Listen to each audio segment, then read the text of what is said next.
players. Yeah, so we're on to the final. So far it's been a very interesting game. In terms of like who has got to the like in terms of who won the games, etc. So the final will be starting in 2 minutes. But just to go through who's going to be playing, we've got 6-6, who is from Portugal, who is again a very talented player. He's played very well in this tournament so far. In the group stages, he won 3-0 against both of his opponents, and he's played well throughout the whole tournament. And then we've got FeatheryWings, who is a bit of an undercard, I guess, or underdog in this regard. And he, like 6-6, has actually played very well throughout the whole tournament. So I think this will be a very, very interesting game. Do you have anything you want to add to that? I think you summarized pretty well. I think it's gonna be interesting. Obviously, there is the rating discrepancy, but uh, as I'm pretty sure these are the top two rated players in the tournament, so was it unexpected that it would end like this? But I think both of them have had you know very fun games and up to this point, and they both have had to fight their way to get here. It's gonna be very interesting now to see who can come out on top at the end and bring home the victory. Yeah. So we're just waiting on the two players um, to start their game. Um, yeah, it's going to be a interesting game, I reckon. I'm looking forward to this. Um, Yeah, definitely. It's gonna be very fun, yeah, especially based on how they've already played uh, once today, both of them, and in both their games, I think they've been they played very solidly, both of them in their respective games. So now when they're actually facing each other, it's gonna be fun to see how it goes. we're just waiting for 6-6 to come back online, seeing as he's gone offline on Discord. So we're just trying to get him back into the game. Um, Yeah, yeah, sounds good. We'll have to see here. Obviously, it's gonna be interesting to see kind of the approach that they take if they play very aggressively from the beginning, or if they kind of start off slow, if they play more solid and focus mostly on the kind of getting a very stable but defensive position, or kind of what their plan is. yeah, yeah, Because we've had two games at this point pretty much that has gone very far, where pretty much into the end game where they've had to actually show their skills there. yeah. And it's going to be interesting to see if the finals here as well will go all the way to an Oh, to an six exciting six, endgame, or 6-6 was the only one who has successfully checkmated someone, right? The others were time issues, or I think so. so yeah, yeah, they were time issues. Yeah, it came down to time, but uh, obviously they both could have gotten the checkmate in the end. But in the end, time was the kind of deciding factor, Yeah. and it'll be well to see here if uh,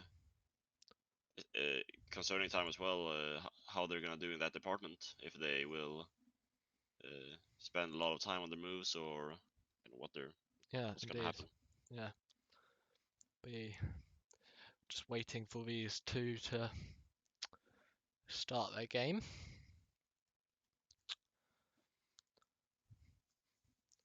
It'll be, yeah, as you say, it'll be interesting to see if they play aggressively or okay, here we go.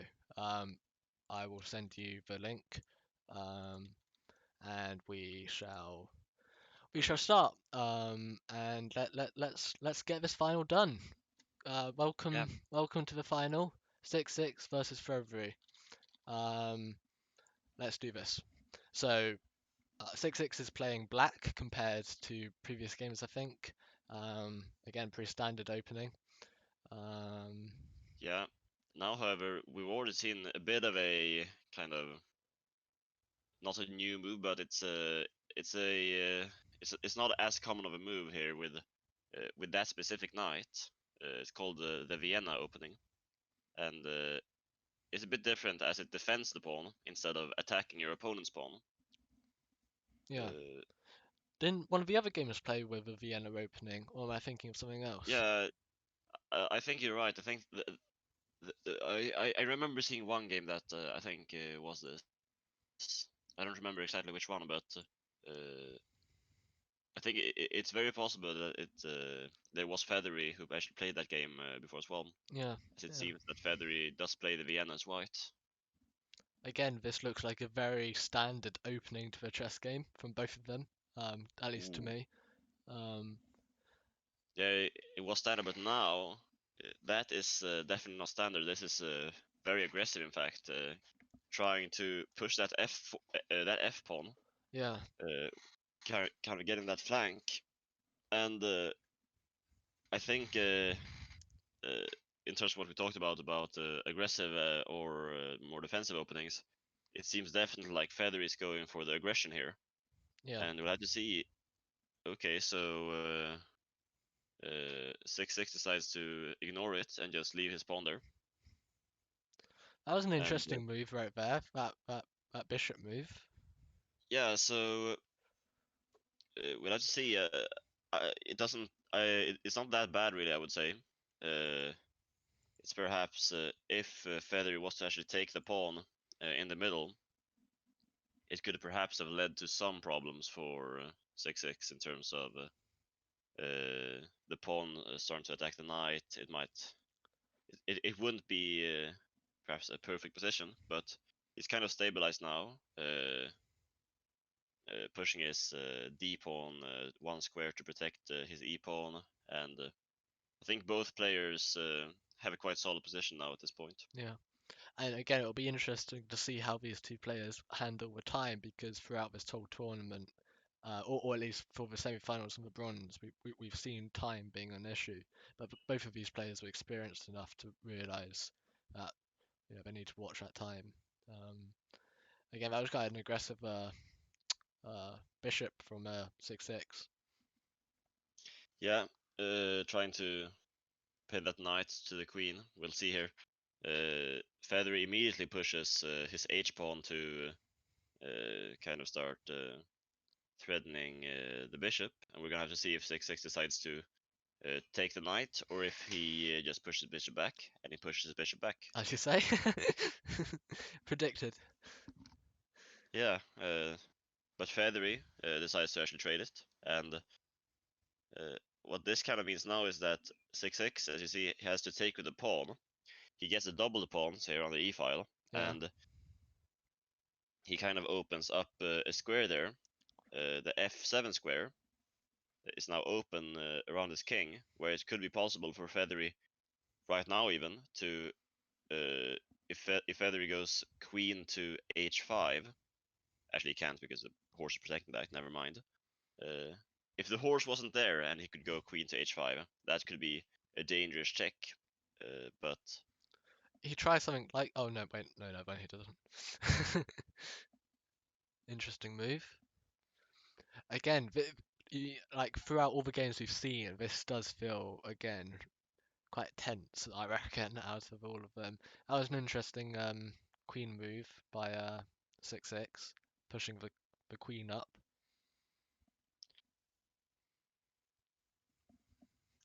yeah, it definitely is. It's interesting to see here who really stands better. I mean, it's I really think that hard at this point to. There you go. You got the castle going. Again, I mean, I guess like February can't castle now. Wait, I mean he can, but just not as effective as the castle that 6-6 just did. uh, I mean, it's quite a balanced game right now, I reckon. There's no kind of definitely. indication, and both the times are okay. I mean, Feathery needs to watch that time slightly because he's a whole minute behind now. Just now he is behind Yeah, 6-6. We don't want to uh, repeat of the last two games that we've seen. exactly. It uh, that's definitely so. What Feathery especially has to watch out for now is the checkmate threat. Wait, what's going on? Actually, I need to probably refresh the game because it wasn't loading for me. All I was right, just stuck in one position. all Yeah, right, now I can yeah, see. Right, that makes more sense because for me it was still after the queen move that all right, yeah. That was a while ago. that Lexus made. Yeah, but it's interesting. So yeah, so um, Feathery just castled. I'm pretty sure in terms of what's happened. Um, Quite interesting how 6-6 is Exactly. pushing that that knight to fork the other Feathery's knight. Yeah, so that's actually a very interesting tactic there that 6-6 went for. So he takes the Mm, pawn, and normally you could just recapture the horse with your own pawn, but of course he opened up the attack with his rook, and uh, instead of being able to recapture the knight, Feathery was then forced to move his queen. yeah, yeah.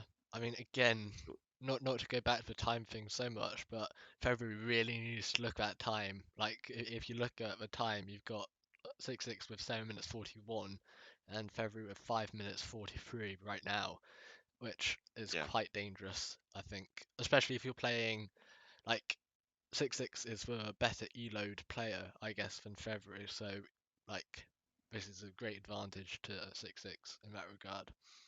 It'll be interesting to see what 6-6 also does with that new um that knight that has. Oh, what's happened there? Actually, just risked his. What's happening with that bishop there? see, for some reason the moves aren't really loading except for me again. Okay, that's a very interesting move there. Uh, so essentially, uh, what he did was he moved his bishop to the h6 square where it can't be captured by 6-6's pawn Oh yeah. because the pawn is pinned to the queen. The queen is pinning the pawn to the king. Mm, yeah. Uh, so 6-6 isn't able to recapture, but at the same time, uh, 6-6 will have to do something because uh, if he didn't do any, if he just made a random move, then Feathery could get the checkmate on g7 by moving his queen there, since it's supported by the bishop, and that's just a mate in one. This here. Yeah. Do you think Feathery will notice that, or I think he probably will. yeah, I think that's probably his idea with moving his bishop there because he now he didn't recap 6-6 captured Feathery's knight, and obviously if Feathery never recaptures that, then it's just down material. yeah, So this is still quite a smart kind of in between move, where he's threatening checkmate before recapturing the knight. yeah? And now that's an interesting castle move. I presume your thing is working still. Yeah, Yeah, yeah. That's quite an interesting castle move in terms of what we've been discussing, pinning that castle um, onto that pawn as well. It's quite everything is lying on that pawn there in G7 or whatever. exactly. Oh, Okay, so uh, now now he moves his. Oh, and he finds it. I was gonna say there is actually a checkmate. wait, Yeah, he finds it, there you go. It's done. Wait, the checkmate. and that's done indeed. Damn. So by moving his castle over there, Yeah, unfortunately, yeah, it's quite a difficult checkmate to find. But yeah. he Yeah, that is a good checkmate. Same Yeah, time. because That's a those pawns are preventing these pawns here. Of course, you can't see them. But these pawns here, they're preventing the king from moving, aren't they? Anywhere, exactly. and he's being pinned by by that knight. Amazing game. Yeah, the knight is blocking all the escape squares for the king, and the bishop swoops in and puts the king in check, and that's simply it. Yeah, I'm just asking 6-6 if he wants a short interview, um, before we do the main announcement. But yeah, no, that was a pretty incredible game. I didn't realize it was gonna be over that quickly, but I mean, 6-6 has a speciality in these check, but by text. Okay, so 6-6 is gonna do a interview with me by text, instead of on call. So I'll put that out onto the forums, um, potentially a bit later on, either today or going into next week. But I think that was a very interesting game overall, an interesting tournament. I guess congratulations to 6-6 on his victory. Yeah, And big congratulations. Feathery did a very good game there. And again, amazing work. I can see 6-6 has just joined. I know you can't talk. I don't think. Um, Unless you can. Can you talk? Hello? Hi. Hi. Congratulations. Hey, How do you feel? I feel great. It was nice, but maybe I thought there would be higher rated players, like at my level. Well, But maybe next game Arvid can play against you. But yeah, sure. I mean, I think it And was I'll get destroyed by Arvin. But yeah, I don't know. You're very good. I've been very impressed with the way you played so far, or yeah. in this tournament. oh, thank you.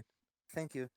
So Thank you very much. I mean, Yeah. we'll give you the awards that you deserve, the rewards that I laid out early on in the tournament. But again, congratulations. I mean, do you have anything else that you want to say to your kind of your fellow tournament participants, or in general?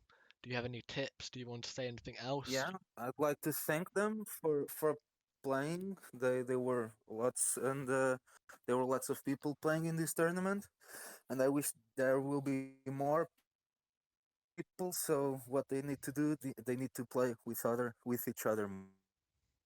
Yeah. So that's the tip of the day, to play with Yeah, each other more, to improve your skill, I yeah, guess. and bring other new players to to play chess. Yeah. Yeah, So yeah, we all come from different countries, right? So that was Yeah, another interesting aspect of this tournament. yeah, it was a pretty global tournament. Um, and yeah, congratulations again. But anyway, so thank you everyone for tuning in. We had 8 people watching on the stream, which is more than I thought. I'll edit the videos at some point. I just see that James, you're late. Is finished. So again, congratulations to 6-6. I was gonna do something like um magical at this point, but I think I'm going to end it here, and I'll do something cool for the editing um, afterwards. So again, thank you everyone for participating, um, and thank you for the people who watched and have supported the folk playing. And again, most importantly, thank you to Arvid for commentating with me and giving tips to people. And thank you to 6-6 and congratulations to 6-6 for winning the tournament. So that is all. Thank you very much, everyone. I will be stopping the stream now, um, and I'll put out the recordings later today. So thank you very yeah. much, and see you later. Okay.